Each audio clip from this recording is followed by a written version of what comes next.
Venga, va. Esto graba bien, el sonido está muy bien. A ver, habla. Esto es muy Quintero, ¿eh? O sea, estamos con toda la legislación detrás de derecho mercantil, civil, o sea, aquí hablando de humanidad. O sea, esto es como un intrusismo, o sea, intrusismo laboral. Mi hijo canta mejor que yo, pero de novia nada, ¿no? Hay un paracetamol ahí. Artículos de costumbres. Aquest cop, entrevistes a fons. Amb Joel Montoya. Programa patrocinat per Almazcara Mahara. Un vi autèntic. Un vi per disfrutar.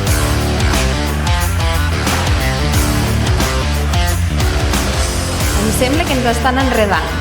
Es complicado empezar después de 3 días más o menos malo. Tenía muchas ganas de hacer esta entrevista contigo en este espacio muy, muy quinteriano. Fernando Pérez Borbujo es uno de esos profesores que o le amas o lo odias. ¿Es cierto? Totalmente. Quizás ahora cada vez más, ¿no? Pues yo recuerdo que había profesores. Yo he tenido más de 74 profesores a lo largo de la vida universitaria y sin embargo solo recuerdo el nombre o han dejado huella en mí 4. Y uno de ellos es Fernando Pérez Borbujo, de filosofía. Filosofía medieval, ¿era? Sí, filosofía medieval, pero también contemporánea. Pero un placer, Joel, estar aquí.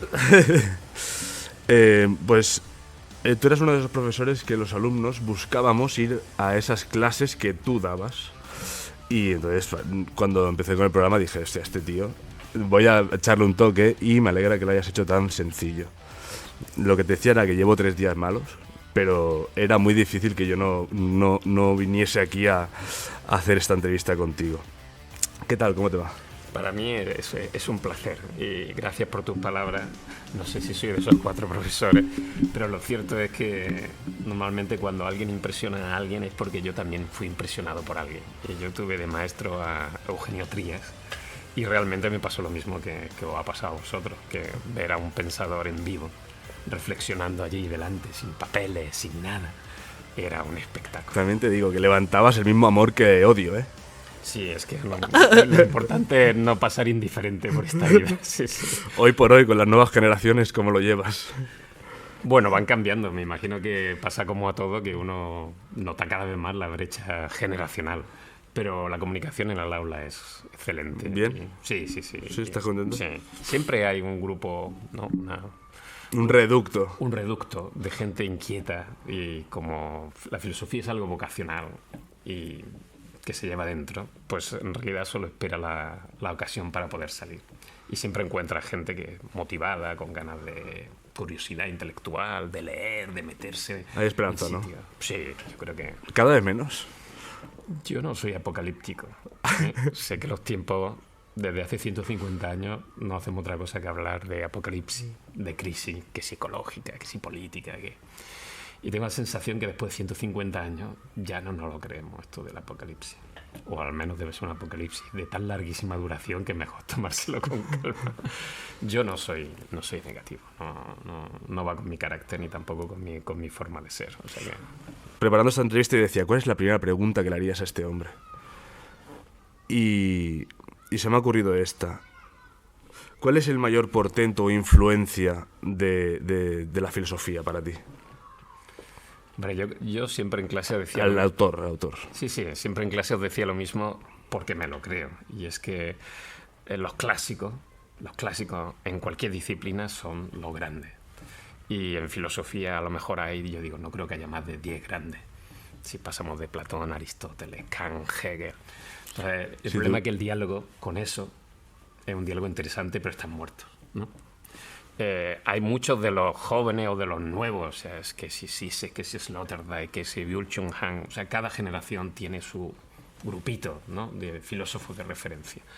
Pero yo animaría a hablar con lo grande. Y si están muertos, pues entonces la filosofía es un diálogo con los muertos, que tampoco pasa nada. Si tuvieras que decirme uno. Si tuviera que decirte solo uno. Solo uno. Es una elección difícil para mí. No sabría muy bien qué decirte. No sabría quién decirte. Te lo digo por la pregunta que viene a continuación. Sí. No tengo un filósofo Claro, igual que Triad hablaba de Platón y Nietzsche y de ahí no lo sacaba, yo Aristóteles, quizá, ¿no? no tengo claro, ¿sí? Quizás porque yo creo que la filosofía no es lo último, o no lo más importante. Entonces, soy un filósofo atípico, porque no tengo una confianza ciega en la filosofía. No, claro, la primera pregunta que te quería hacer es, bueno, piensa en ese filósofo que te gustaría haber conocido y cuál sería, si solo pudieras preguntarle una cosa a Platón, Aristóteles, ¿qué sería? Buah. Yo creo que hablaría con un poeta Antes. o con un fundador de mitología o con un primer fundador religioso, sí. Y le preguntaría sobre qué hace que la vida sea interesante de ser vivida. Tampoco grandes soluciones, porque yo creo Claro. que los problemas son problemas para todos, existir y tal. Pero, ¿qué me diría él? Oye, tú, de tu experiencia de la vida, si ahora te vas de la vida y estás muriendo, ¿qué es lo que para ti ha sido interesante de vivir? Esto le preguntaría, o algo parecido. Otra de las preguntas que me surgía es la filosofía, ¿no? Has comentado antes muchos filósofos. ¿A qué tantas vueltas? ¿Sabes? ¿Qué necesidad hay de buscar tanto? Y la vida no es más fácil. La vida suele ser bastante más fácil, ¿sí? Entonces, yo creo que la filosofía es una condena, como cualquier otra. Entonces, el que está acostumbrado a pasar la vida por el tamiz de la reflexión filosófica, o se hace preguntas, o es inquieto intelectualmente, la tentación que tiene es a renunciar a esa vida inteligente. Pero es que es una condena. O sea, si uno es inteligente o tiene una inquietud intelectual, la tiene. Y es que aunque quiera vivir la vida de otro, no se puede. O la vida de alguien más sencillo. No es que la vida del filósofo o del intelectual sea mejor. Yo creo que en muchos aspectos es mucho peor. Entonces no creo que esto sea una elección. Es así y ya está. Ahora estoy contigo que la vida tiene muchos planos y la inteligencia no es el superior de ninguna manera. ¿Qué es el hombre? El hombre es un animal raro y divertido. Es un ser curioso. Yo creo que no sabemos porque la condición que tenemos. ¿Sí? A mí si me preguntara, yo qué sé, cómo es la vida de un animal cualquiera, doméstico, no doméstico, un gato, un perro, no sabría qué decirte. De la condición humana se supone que podría decir algo porque ya llevo 55 años viviendo. Entonces, el hombre o ser humano es lo que nos toca. Y sí que veo mucha grandeza y también mucha miseria en la condición humana. Pero más que nada lo que veo ahora es mediocridad. Sí, entonces yo creo que el problema de ahora es que no sé cómo eran las vidas de antes, pero tengo la sensación que la gente se atrevía a hacer más cosas, se arriesgaba más, le daba igual fracasar, no tenía tanto miedo al fracaso. Y yo creo que ahora nos hemos como ido acostumbrando a una vida bastante... A la comodidad, a la seguridad. Anodina, sí, en general. Sí. En esa lectura, ¿qué papel ocupa Dios? Hombre, para cada uno Dios será un referente del tipo que sea. Yo creo que Dios es la condensación de todas las inquietudes del corazón humano. Entonces yo creo que todo lo sagrado, profundo, privado, íntimo, incluso lo que no pasaríamos a nada, lo más íntimo de la conciencia es a lo que cada uno pondrá el nombre que sea, pero llamamos Dios, y yo creo que es una dimensión fundamental de la condición humana. ¿Nosotros somos más animales que dioses o en realidad no? O somos... No sé, tengo la sensación de que el ser humano a veces se piensa que ha dejado de ser animal. A mí me gusta mucho una sentencia del filósofo al que le dediqué mi tesis doctoral, que es Schelling, que decía: podemos querer ser más que el animal o menos que el animal, pero nunca como el animal, ¿sí? Entonces, el animal se ha vuelto para nosotros como volver a una vida natural, sin ningún tipo de impedimento, tabú social y tal, como un paraíso perdido. Ojalá fuera un animal. Es que no somos animales. O sea, no estamos en esa condición. No nos gustaría, soñaríamos con eso. Pero no podemos ni vivir como un animal y gozar como un animal. Ahora, estamos en esta situación extraña. Me imagino que los animales nos deben mirar con curiosidad innata. O sea, deben decir, estos locos que son dioses, bestias. Sí, yo creo que el hombre puede ser algo parecido a un dios, pero también algo parecido a lo más bestia y bajo, que ni siquiera ni el más terrible de los animales, no. No sé si esa es una de sus clases, aquello de Carly, de el hombre es un animal vestido. Yo creo que ahora hay una tendencia que a mí no me gusta, que tendemos a bajar la condición humana, ¿sí?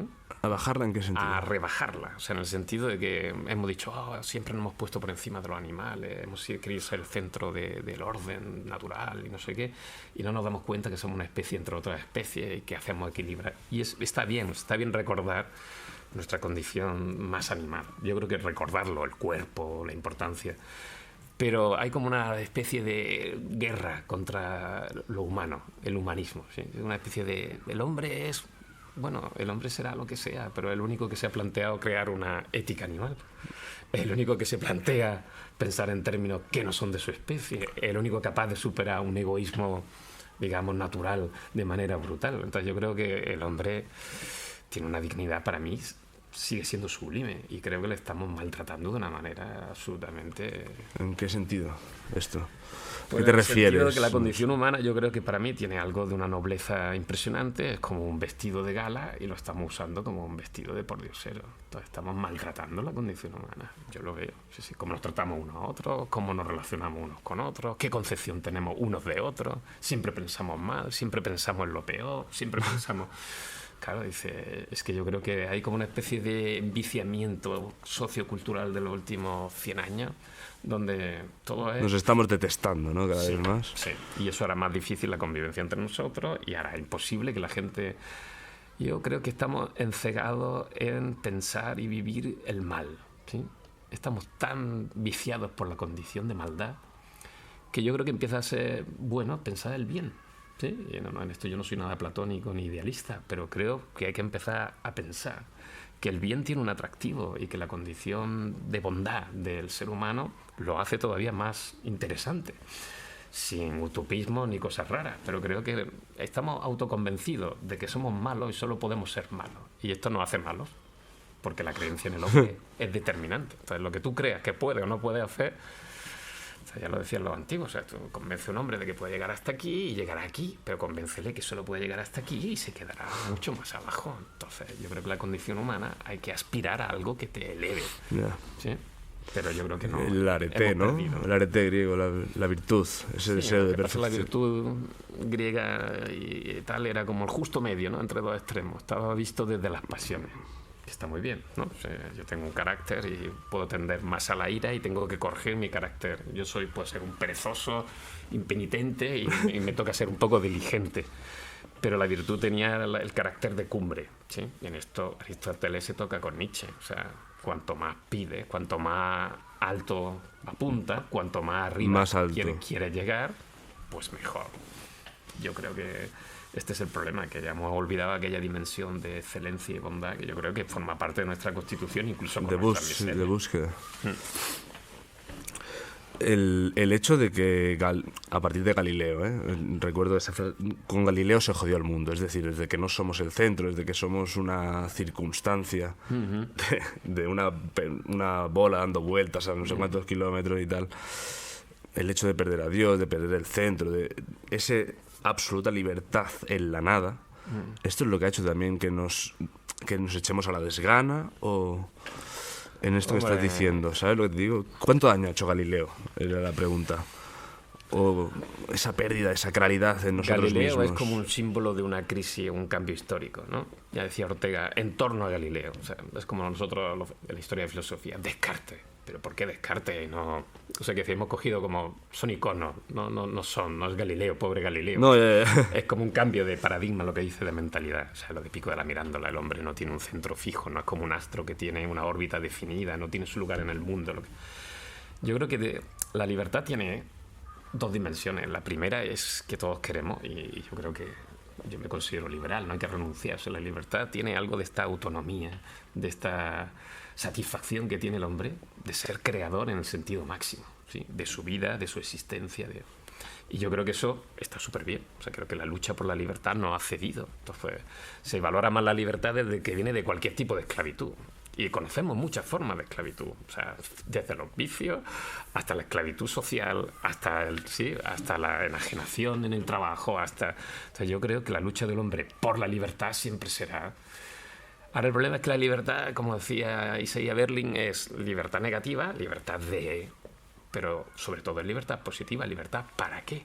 Entonces, yo creo que el problema del para qué Es un gran problema. es el gran problema. Entonces, la gente quiere ser libre, pero la pregunta es ¿para qué quiere ser libre? ¿Qué es lo que mueve? La libertad necesita, es solo un medio, necesita algo. No se puede absolutizar la libertad.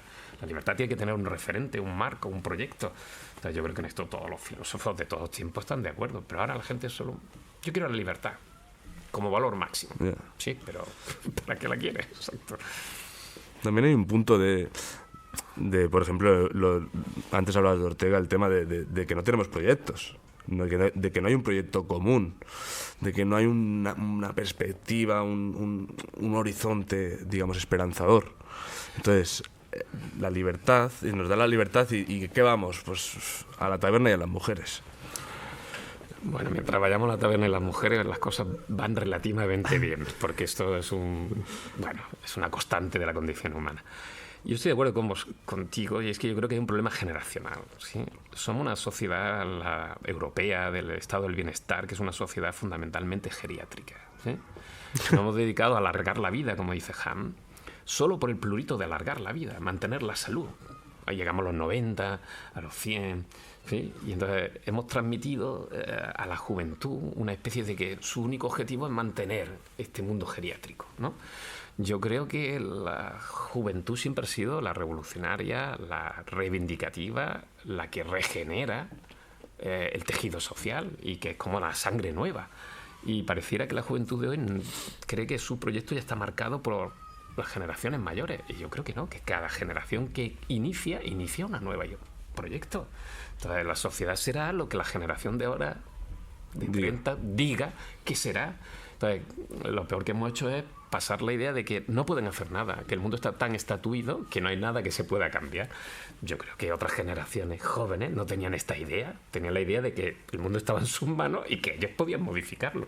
Entonces, claro, este desaliento de la juventud yo creo que tiene que ver con una especie de visión apocalíptica, crítica y la creencia de que no pueden hacer nada. Y yo creo que eso es totalmente falso. ¿Hay trascendencia todavía o ya no? Si la trascendencia se eligiera, habría que preocuparse por ella. Yo creo que la trascendencia forma parte de la condición humana. Entonces, no hay que preocuparse en absoluto. Otra cosa es cómo la gestionemos, ¿sí? La trascendencia está, es como decir, oye, esta mesa está, esto... Entonces, el ser humano tiene anhelo de trascendencia y se trasciende. Otra cosa es que si no lo puede hacer hacia algo tal, lo dirigirá hacia otro sitio. No creo que el hombre pueda estar cómodamente en su condición. Es inquieto. Es inquieto. ¿No? Y como es inquieto se mueve y tiene objetivo. Y cuando no, porque la vida es un impulso hacia adelante. Eso lo tenían claro Ortega y lo tenía claro Nietzsche. O sea, si la vida es quedarse estatuariamente en lo que está, conservarse a sí mismo, no, la vida quiere autosuperarse. Y está claro de que crecemos y somos pequeños, que la vida es proyecto, ilusión, tal. Luego se defrauda. Bueno, pero seguimos construyendo. Nos faltan verdades reales. Hemos puesto la ciencia en el puesto de Dios y ello tiene poca gracia. Hombre, poca ilusión, poca... ¿O no? Hombre, poca poesía. Se hablaba de la fake news, se hablaba de... claro, la experiencia, digamos, de la sociedad del espectáculo, de las redes, es demoledora. Es demoledora porque es una gran mentira social. Pero yo digo, es una mentira social porque hay una especie de... Yo he dado ética de la comunicación durante 10 años. Y lo que te das cuenta es que no es una mentira... Las mentiras no avanzan socialmente si no mentimos todos juntos. Y esto significa que hay una especie de conspiración de la mentira, donde la gente, y me refiero a la gente que trabaja en los medios, la gente que trabaja en medios, entre ellos han llegado a la conclusión que no se puede hacer nada, solo mentir. ¿Sí? Entonces, no se documentan, no se informan, no van... claro, la mentira tiene unas consecuencias terribles sociales, lo vemos en nosotros, pero sobre todo personales. Una vida construida sobre la mentira es una vida que no se entiende a sí misma, es laberíntica y es terrible. La verdad es una exigencia máxima, de uno mismo. Entonces, yo creo que la verdad no es un concepto denostado, sino el único concepto. Y la única vida que hay es la vida veraz. O sea, esto es el último Foucault, que se enfrentó con fuerza contra sí mismo y contra su vida. Foucault tuvo una vida que tenía mucho de tramoya y apariencia, pero en la última dice, oye, una vida esclarecida y examinada, una vida auténtica, como decía Heidegger, es una vida que se mide con el baremo de la propia verdad, que es la propia conciencia. Está claro que No se trata de una verdad que... No, pero es que uno sabe perfectamente cuándo se miente. Otra cosa es que llegue a creerse sus mentiras. Es más fácil. Yo creo que es mucho más doloroso. Lo que al hombre más le destroza, o sea, lo llamamos conciencia moral, remordimiento, culpa, secreto. O sea, al fondo, las conciencias fragmentadas, los psicólogos, psiquiatras infantiles estamos mucho más enfermos psicológicamente que hemos estado nunca. Tiene que ver, yo creo, con este componente de mentira que hace que el hombre viva fragmentado consigo mismo, y la fragmentación tiene un coste. Sí. ¿Crees que hay más hombres que prefieren servir a mandar? Todos preferimos servir a mandar. Mandar es costosísimo y dolorosísimo, ¿sí? Y lo digo en el sentido, en el trabajo. Asumir cargo de responsabilidad. Ostras, es que asumir responsabilidades y asumir errores propios y de otros es terrible. La paternidad o la maternidad. Ostras, hacerse responsable de alguien y llevarlo adelante es una pasada. La educación. Tú sabrás que estás dando clases. O sea, asumir a chavales que dicen, oye, ¿qué puedo hacer con ellos? Lo que pasa es que tiene connotaciones un poco, para mí, fuertes. Mandar pareciera como sea simplemente la tiranía del poder sobre lo otro, ¿no?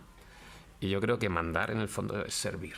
Sí, Ortega, ¿no? Sí, pero yo creo que el que realmente sabe mandar es alguien que sirve. Que no es dominio, que no es control del otro, que no es... Y yo creo que como el hombre no se autodomina, no sabe servir. O sea, yo creo que el problema es que nosotros somos esclavos de nosotros mismos. Y nadie que sea esclavo de sí mismo puede mandar sirviendo a los demás. Para mandar sirviendo a los demás hay que ser señor de uno mismo. Y creo que la lucha del sujeto contra sí mismo no es de las cosas que socialmente estén más de moda. El sujeto contra sí mismo no. No, que tenga uno una disciplina, una cesis. Verdad que la gente no... Ahora se lleva esto del estoicismo, de repetir 4 frases mal dichas. Sí, bueno, es que ya decía Zambrano, y a mí me hace gracia porque Zambrano, como otro filósofo alemán que se llamaba Dilthey, decía que la tradición más fuerte de Europa es el estoicismo. Evidentemente que el estoicismo tiene un componente de ética laica y atea, ¿sí? De resignación, ¿sí? Entonces, consuela esta especie de ironía, ¿sí? Del hombre que se autodomina, ¿sí? Yo creo que el estoicismo desde Séneca en adelante tuvo una impronta en épocas de crisis, y está claro que nosotros cogemos recetas, no sabemos nada del estoicismo, no nos interesa, cogemos fórmulas, ¿sí? Breviarios para tener una vida más cómoda, ¿sí? No nos gustaría llevar la vida de un estoico ni de Epicteto, no, es que no podríamos. Entonces nos gustan las fórmulas. Venga, sí, solucioname la vida en 3 recetas. No, la vida no se soluciona entre recetas, sea el estoicismo, sea el epicureísmo, sea conocer la filosofía antigua. Yo creo que está bien, pero creo que no nos sirven estas fórmulas absurdas. Y no hay que olvidar que el estoicismo lo superamos con el cristianismo. Ya sé que nuestra relación con el cristianismo es muy compleja y difícil, porque venimos del tardo, el tardo nacionalcatolicismo y el tardo franquismo, y eso... Nosotros en este tema somos mucho más neuróticos que el resto de la cristiandad del mundo. O sea que nuestra relación con el cristianismo es compleja. Bueno, es nuestro trauma. Cada uno tiene lo suyo. ¿Qué tiene el sexo que no tiene el estudio? El sexo, si fuera así... Yo creo que el sexo en el mundo contemporáneo es... Es un temazo esto. Sí, pero un temazo, pero se ha vuelto terrible. Yo me doy cuenta, ¿sí? Porque... te das cuenta que a niñas de 9, 10 años ya tenemos que hablarle de todos los peligros de la vida sexual. Son niños, les robamos la infancia, porque viven en un mundo tan cainita en el tema sexual, que claro, se está adelantando la época de la transformación de las niñas en mujeres. O sea, es un tema que padres, psicólogos hablamos porque es brutal. Entonces, hemos transformado la sexualidad en una hiperresponsabilidad y al mismo tiempo en una especie de panacea que tiene que resolver todos nuestros problemas porque es una vida gratificante. Bueno, la sexualidad era uno de los grandes consuelos de la condición humana, era maravillosa, se vivía de una manera mucho más natural y menos traumática que ahora, pero para nosotros se ha vuelto el nuevo Dios. Y como todos los dioses, exige unas servidumbres que son brutales. Entonces, yo creo que nuestra relación con la sexualidad se ha vuelto muy neurótica y muy compleja. ¿Qué tiene de parecido la religión y la sexualidad? Hombre, son las 2 grandes dimensiones de la condición humana. Las fuerzas más fuertes. Yo siempre digo, lo más sagrado puede volverse lo más perverso. Y está claro que la sexualidad que nosotros hemos querido desvincular de la procreación y la vida. Es una fuerza en la condición humana tan fuerte individual, porque es de género, o sea, es que la vida humana se juega ahí. Si no tuviera esta fuerza, no sería. Sí. Entonces, en nosotros, hombres y mujeres, eso es una fuerza descomunal, sagrada. Y la religión también lo es. Entonces, por eso digo, yo veo fuertísimas conexiones entre sexualidad y religión. Sí. Y grandes choques. Porque a veces van juntas y a veces chocan. El deseo, mejor dicho, ¿los mejores deseos son inmorales? Ese es un tema, es una pregunta, sabía que me la iba a hacer conociéndote. Es una pregunta que Quintero no sé qué diría. Podría mentir y salirme por los cerros de Úbeda y no lo voy a hacer. Voy a intentar contestarte. Los mejores deseos son morales. Pero hay unos fuertísimos deseos en la condición humana que yo creo que son profundamente inmorales. Yo creo que hay una fascinación por el mal en la condición humana y por la transgresión. Y creo que este es uno de los grandísimos problemas de la vida humana. Y es que nosotros nos damos cuenta que en el mal hay algo que nos fascina. Eso quiere decir que el bien no tiene fuerza. Yo creo que el bien tiene mucha fuerza. Pero estoy de acuerdo contigo. Lo cortés no quita lo valiente, ¿no? Totalmente. Por eso se ven las cartas estas a los asesinos en serie, que les envían un montón de cartas cuando están en la cárcel, chicas o chicos, y les fascina. O el Netflix mismo está lleno de asesinos en series y no sé qué y tal, y está a orden del día. Pero yo creo que... Nos fascina. Sí, pero yo creo... También esto es un tema que viene desde lo siniestro, en Freud, lo romántico, el malditismo, el simbolismo francés de Baudelaire, lo último. Claro, si no podemos encontrar la divinidad por la vía luminosa, claro, la buscamos por la vía siniestra. Yo creo que el hombre, curiosamente, en el gozamiento en el mal y en el atravesar los infiernos, lo que está buscando es la redención de su propia vida. Por un lado muy siniestro, pero hay algo sacro allí, y volvemos a lo mismo. En el crimen hay algo sacro, en la muerte hay algo sacro, en la sexualidad hay algo sacro, y el hombre, como le quiten toda dimensión de trascendencia, la va a buscar por la vía perversa. Y en la perversión hay algo, sí, claro que hay algo patológico. Sí, yo creo que tristemente, si no nos dejan una vía luminosa, vamos a coger la vía oscura, no queda otra. Sí. En ese sentido, ¿por qué la gente usa drogas? Hombre, yo creo aquí hay dos componentes claros. Uno es un mecanismo de evasión. Y yo creo que la evasión es necesaria, es humana y hay que saber modelarla. Vivir en la realidad 100% no forma parte de la condición humana. Nosotros vivimos en un ámbito onírico, de fantasía. Tocamos la realidad y rebotamos y vamos por ahí pensando en nuestras cosas, no nos damos cuenta ni que bajamos la escalera. Mantener un equilibrio entre ficción y realidad es importante, pero la evasión forma parte del cine, las series. Yo creo que son mecanismos de drogadicción. Sí. Las drogas han tenido fascinación, por un lado, por eso. También, y esto hermano, toda la historia de las drogas, y lo que demuestra es que ha llevado al hombre a estados de conciencia donde ha querido vislumbrar algo que en condiciones de su vida normal parecía que no podía. O sea, en el estado psíquico normal. Ha querido simular estados espirituales o estados mentales que le proporcionan visiones que no le proporciona la vida ordinaria.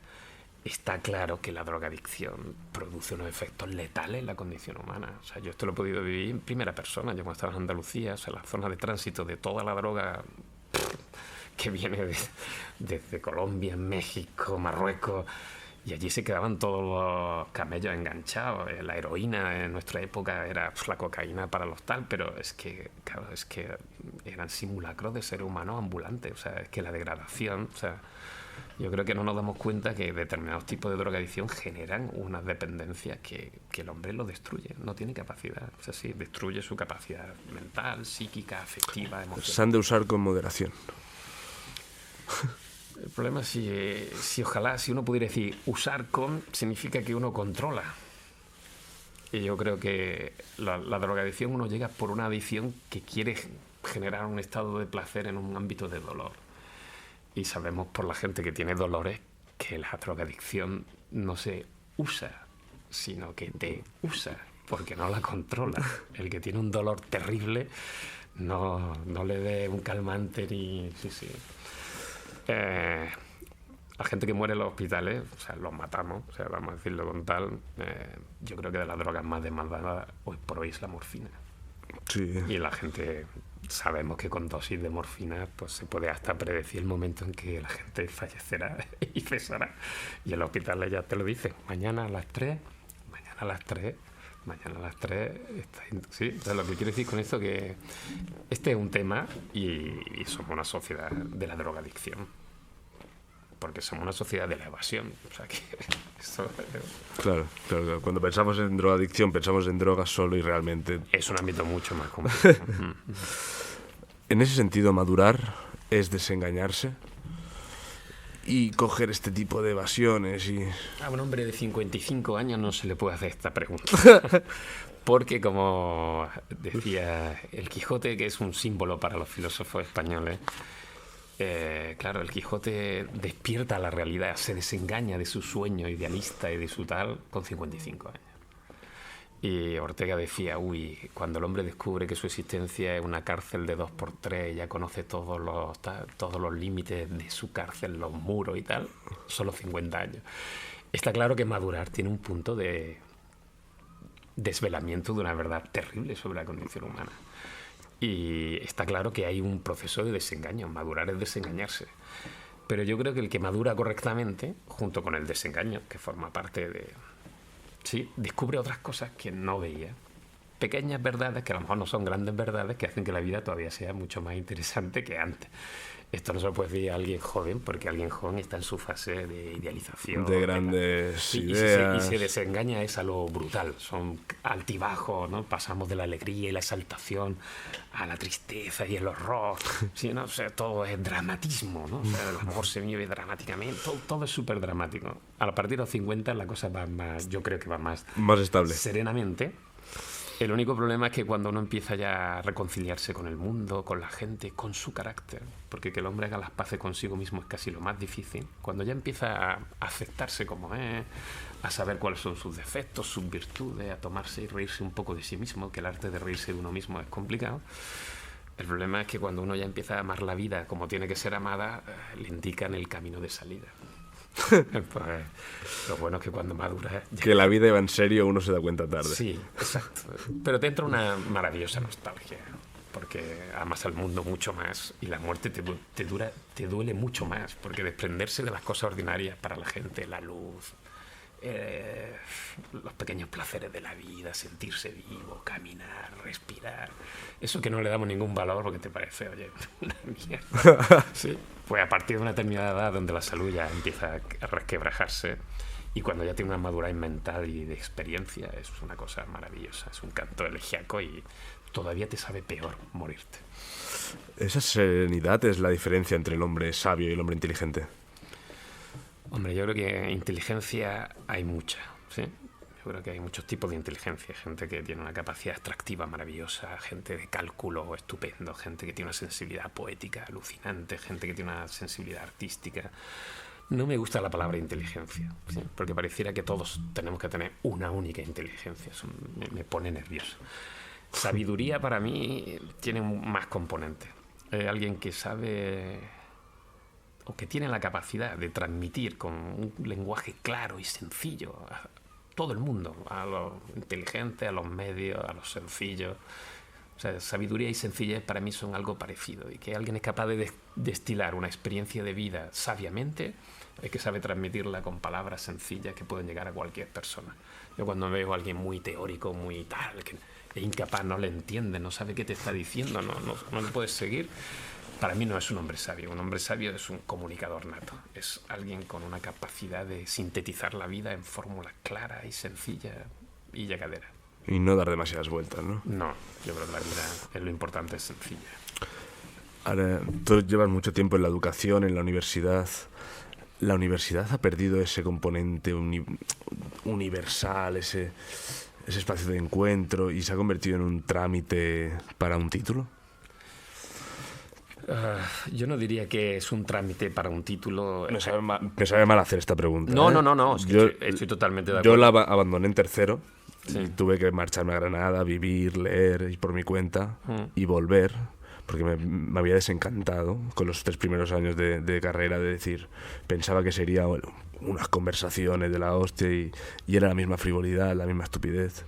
Sí, yo lo que iba a decir es que no creo que los jóvenes se desencanten sin causa, sino con causa. O sea, yo creo que la juventud no tiene ningún problema con la universidad. La universidad ha caído en un proceso de burocratización absolutamente ridículo y absurdo, con unos criterios para que su profesorado se consolide o pueda vivir mínimamente. O sea, entonces, entre que pagamos salarios ridículos, en que exigimos una especie de controles de agencias de calidad que son verdaderamente ridículos, que la gente tiene que publicar y publicar a muerte, y nos olvidamos de lo importante, de la reflexión, de la lectura, de la meditación tranquila, de la transmisión. Y luego la universidad tiene que ser autónoma en el sentido más noble, tiene que marcarse sus propios objetivos. No pueden venir marcados desde política de ningún tipo. O sea, los políticos no tienen que marcar, ¿no? O sea, y yo creo que la autonomía universitaria y de cátedra, que cada profesor pueda decidir, ¿no? Y yo creo que, claro, que tienen que entrar un diálogo con el mundo contemporáneo y los problemas del mundo contemporáneo. No puede vivir en un mundo... Sí, pero eso nos exige que... Sí, yo creo que la universidad, como muchas instituciones decimonónicas que son de... está en crisis, en una profunda crisis. Yo creo que una profunda crisis de educación que cogen desde abajo, desde primaria, secundaria y bachillerato, y que llega hasta la universidad. Pero yo creo que la culpa ha sido del profesorado. Ya sé que decir esto, la culpa es de los que hacemos la universidad. Y la culpa es que no hemos tenido la valentía o la capacidad de saber quitarnos estos clichés y sobre todo la burocracia. Yo creo que esto de la agencia y este afán de publicar por publicar ha matado el pensamiento. O sea que hace falta una reforma universitaria, pero no en términos de administrativos, sino en términos de libertad de pensamiento y volver a ser lo que era, volver a dialogar con los grandes textos, volver a plantear las grandes cuestiones, atreverse a tener una relación, sí. ¿Hacia dónde va la filosofía? ¿Es posible que haya entrado en una serie de sutilezas casi terminológicas, más que...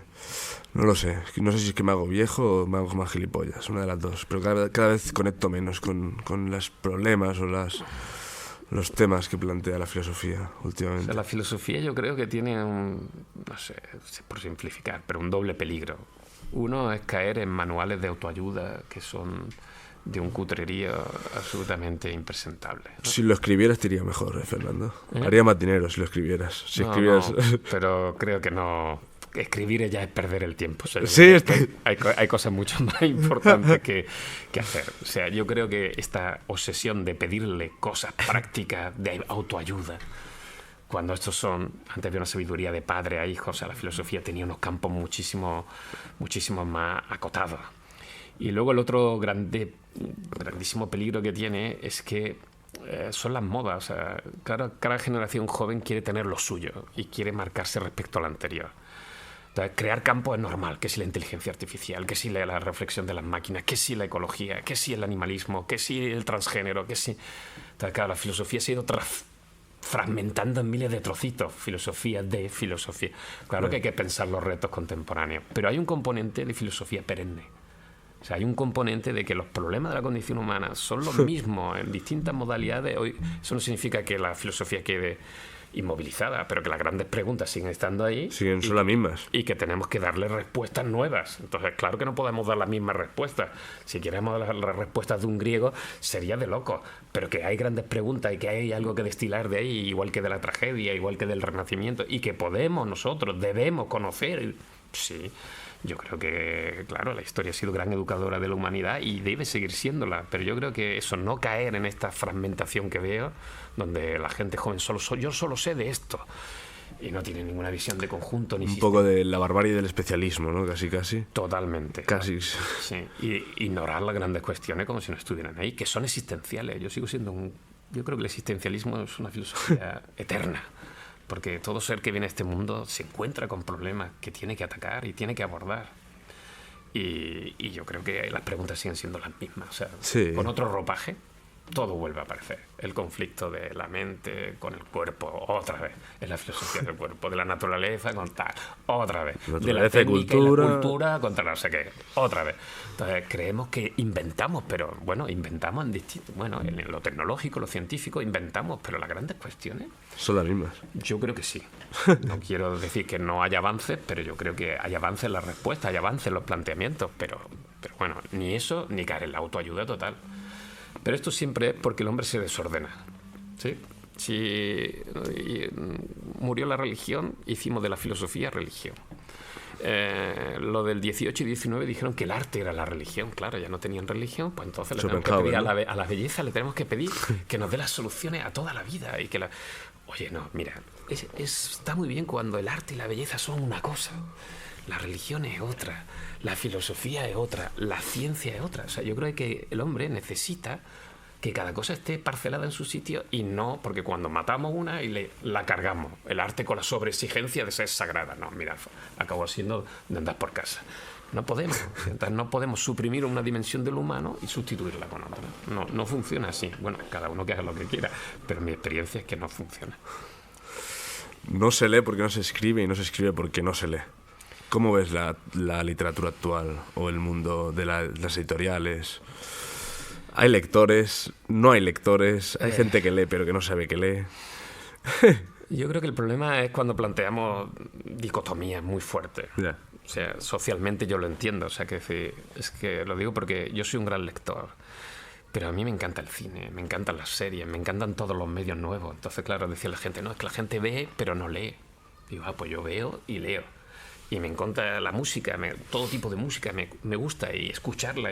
No, pero parecía como que los medios son incompatibles unos con otros. Y yo no tengo esta sensación. No en este sentido. Digo, la calidad de la literatura actual, por ejemplo. La calidad baja por lo que decimos, porque los jóvenes dicen no leen, es verdad. Si no lees, no podrás escribir.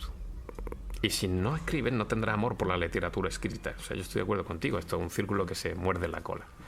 Pero las escuelas que dicen, no, como todo lo hacen digital, como lo único que hacen es visionar vídeos de YouTube, de no sé qué, como lo único que hacen es, no tienen la experiencia de la lectura en papel o la lectura, y como no tienen la experiencia tampoco de escribir, que es alucinante.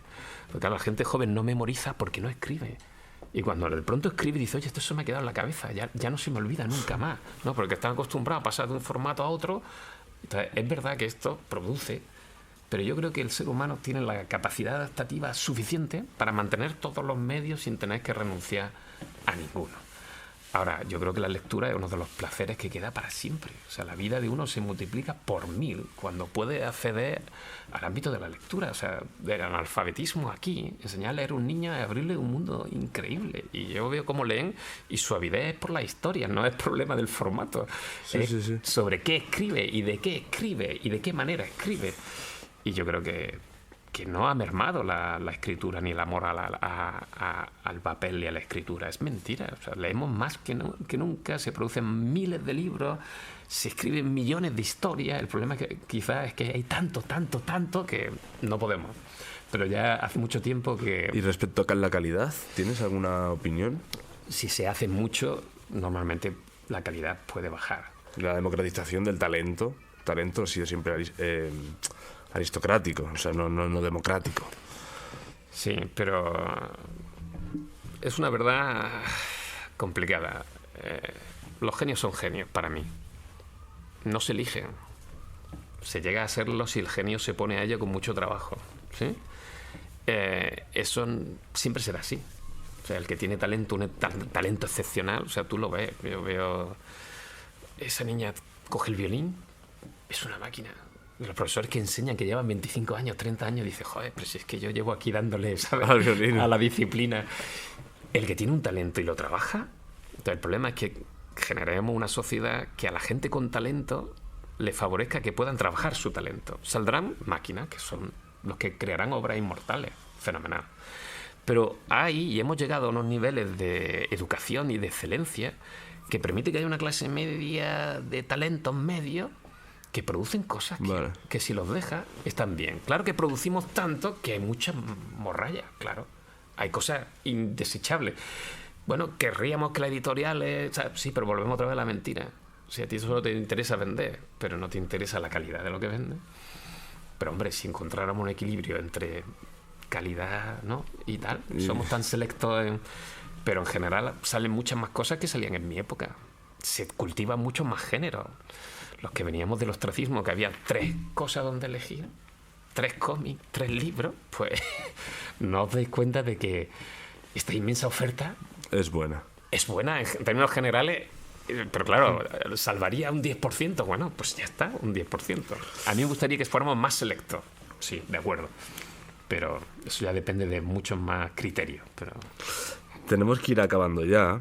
Quería hacerte una última pregunta, quizá un poco más... Un par de preguntas, un poco más toca... No, 3. Un poco más toca huevos. sí, porque si no Quintero estará ausente aquí. Hoy por hoy, ¿qué diferencias hay entre el hombre y la mujer? ¿Qué diferencia hay? Sí. ¿Hay diferencias reales? Sí, yo creo que, bueno, no sé, aquí cada uno tendrá su experiencia de vida. Y yo creo que de las cosas más divertidas que hay en la condición humana es que hay diferencias abismales, o por lo menos yo las percibo con nitidez. Se han ido transformando los roles sociales. Esto tenía que pasar. Sí. Y para mejor, yo creo que muchas cosas para mejor. Hemos ganado espacio, sí. Creo que es un error plantear siempre las cuestiones de género en términos de guerra, ¿sí? Yo creo que la relación hombre y mujeres, o hombre-hombre, mujeres-mujeres, o sea, no tiene que plantearse siempre en términos de guerra, ¿sí? Porque la concepción de la guerra genera violencia. Y si ya hay conflictos, porque lo hay, si los medios solo alientan que esta relación, en vez de ser de cooperación, de complementariedad, de juego, de risa, de algo que le da diversidad a la vida y la hace interesante, es solo de conflicto y potencial tal, donde hay miedo, donde hay tal, se genera más miedo. El miedo genera miedo. Está demostrado. Una educación en positivo sobre la relación de los géneros debería ser, como de la diversidad, buena. Yo creo que estamos equivocados con el tipo de política que hemos heredado. Evidentemente que tiene una historia. Y claro que había una lucha de conflictos, de superación, de conquista, que son maravillosas. Pero quedarse con la visión de que todas las relaciones tienen que ser de violencia o dominación o de conflicto, creo que es un error contemporáneo. Deberíamos serenarnos más al hablar de ese tema, quizá. Por un lado y por el otro, ¿no? Y el problema es que de cara a construir, nos necesitamos y nos autoconstituimos.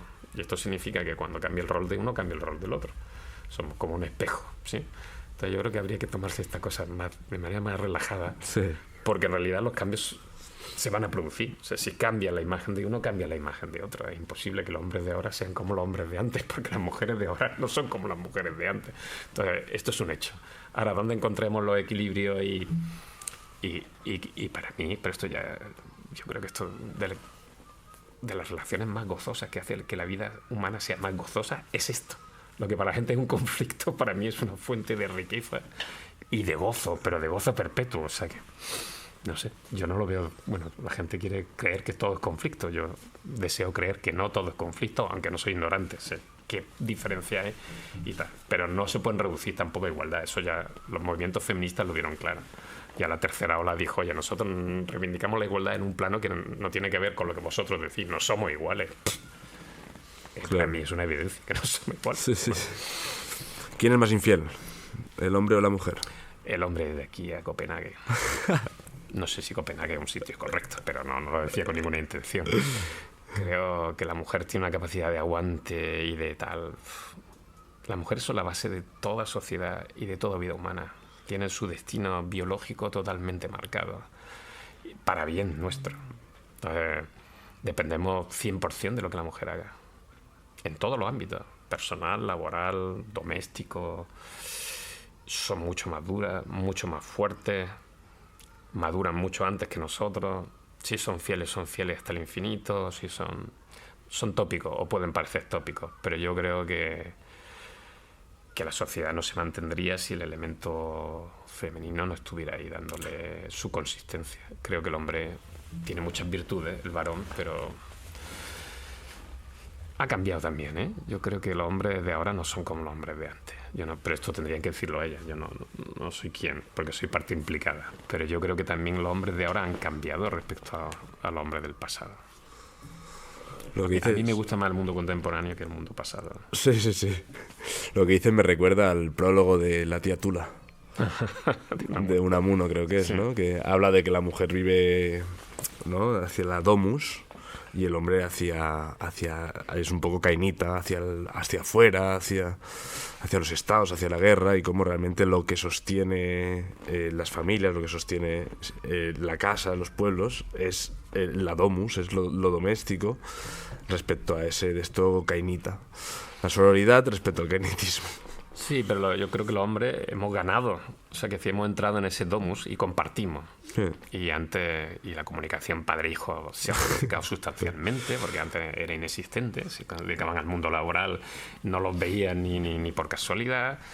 Y hemos tenido que aprender. O sea, vuelvo otra vez a los roles. O sea, que las mujeres han cambiado los roles, ha obligado al hombre contemporáneo a aprender. Y aprender muchas cosas y a ganar virtudes que antes eran del ámbito femenino, que las tiene él, de la comprensión, de la escucha. O sea, que Ahora podemos llorar. bueno, yo creo que hemos podido llorar, por suerte, siempre. Lo que pasa es que creo que nos faltan más motivos para llorar. ¿Sí? La gente llora poco porque ama poco. Y cuando uno ama, llora. O sea, esto es un aprendizaje de la vida que está claro que yo creo que amamos menos, lloramos menos. No pasa nada. Yo creo que sería bueno amar.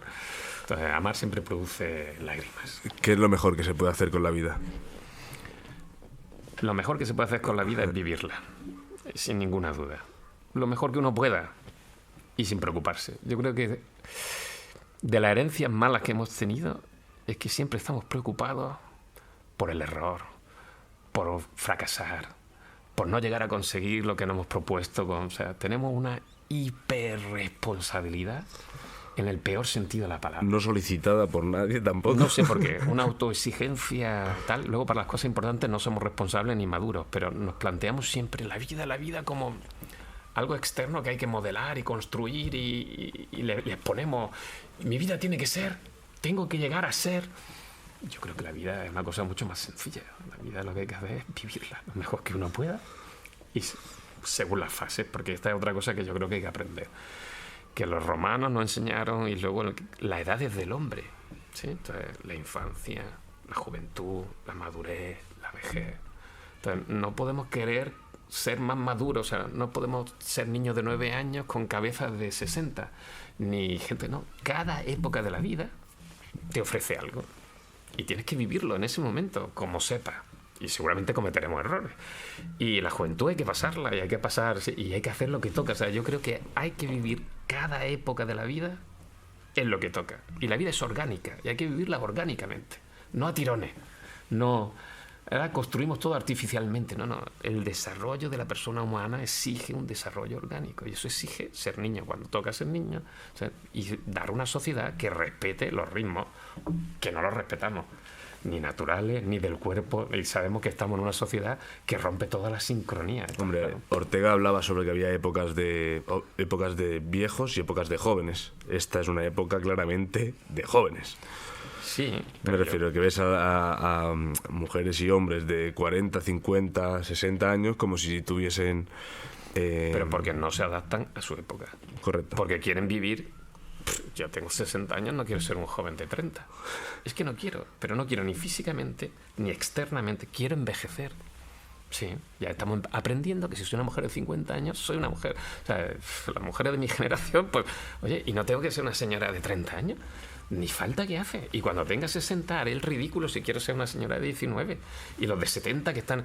Perdona, pero ¿qué es lo que tú dices? Tanta cirugía, tanta... O sea, bueno, es que no sabemos envejecer, porque no sabemos vivir. Ya está, oye, fui joven, me lo pasé bien, luego he sido padre, luego... Ya está. O sea, porque voy a querer... No, queremos todo... No, porque no llevamos... Les digo, no respetamos la vida, no respetamos su ritmo, no vivimos la vida. Le queremos imponer a la vida lo que nosotros queremos. Yo quiero que la vida sea esta cosa que yo utilizo para hacer lo que me da la gana. No, perdona, la vida es esto. Es lo que es. Claro, tú cuando naces no te pones allí, no, yo quiero comer, ya está. Hay que seguir los ritmos de la vida. Yo creo que esto es clave. Pues yo creo que con esto acabamos, Fernando. Te quería regalar un vinito de nuestro patrocinador. Puede ser blanco, de Almazcara Majara. Blanco tinto, para vivir la vida. Yo me decanto por el tinto. Te decantas por el tinto. Pues mira, tío. Pues te lo agradezco inmensamente, aunque no tenía que haber hecho nada, porque para mí estar contigo aquí ha sido un placer. Que me dé esta oportunidad de mantener una conversación contigo, que me devuelva. Para mí sí que ha sido un placer.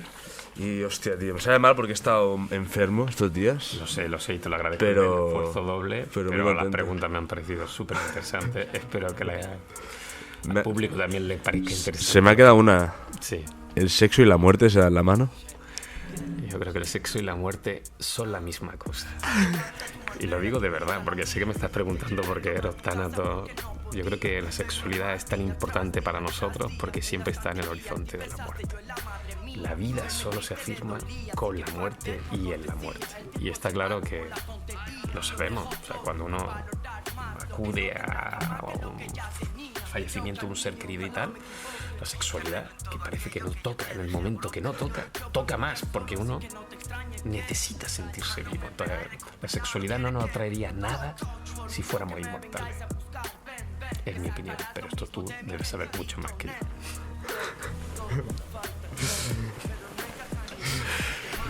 Pues ya está, no hemos pasado bien, ¿no? mi coche. Sí. Hemos pasado un rato súper agradable. Hostia, tío. No hemos ganado una cerveza, ¿no? Programa patrocinat per Almazcara Majara, un vi autèntic, un vi per disfrutar. Pero de verdad pensáis que eso me iba a doler. Socio, la vida se pasa y no te das ni cue. Con el chivato de 50 ni cu ni cue. La vida es pasajera y quien se entera de que la manera de hacerlo es levántate. Dios es la condensación de todas las inquietudes del corazón humano.